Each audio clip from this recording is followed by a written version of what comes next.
来继续来到台中的大甲，有一间透天厝，一楼拢是墩石头，那厝顶是予各种色水的浮球围起来，外观看起来五彩缤纷。有网友讲，看起来亲像是真实版的电影《天外奇迹》。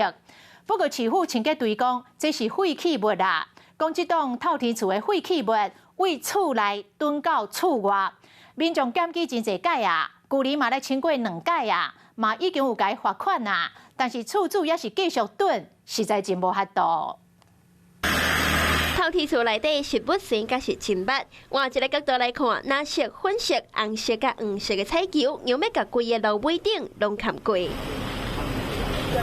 这间厝，互网友讲是真实版本的《天外奇迹》，8000万粒气球的厝，经典的外形，就参台中大甲这间透天厝差不多，嘛变成是热门登台景点。那个太阳那会氧化啊，万一骑机车过去掉下来怎么办？之前有掉下过来，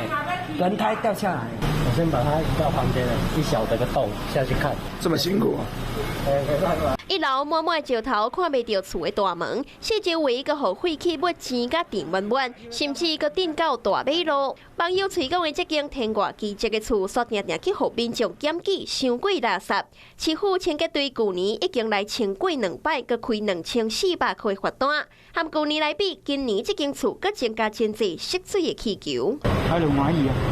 有这个艺术的过程。72岁厝主讲，20多年来拢会去山顶甲海边啊，捡废弃物放伫厝内，有一寡阁是家己买，长期间那个变成另外一种大型种地艺术。限地，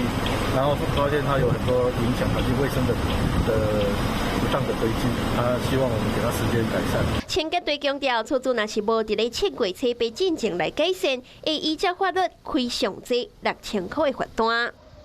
嗨，我是庄宇杰，想要看到更多的新闻内容吗？赶快订阅华视新闻的 YouTube 频道，并且开启小铃铛，跟着宇杰一起看新闻吧。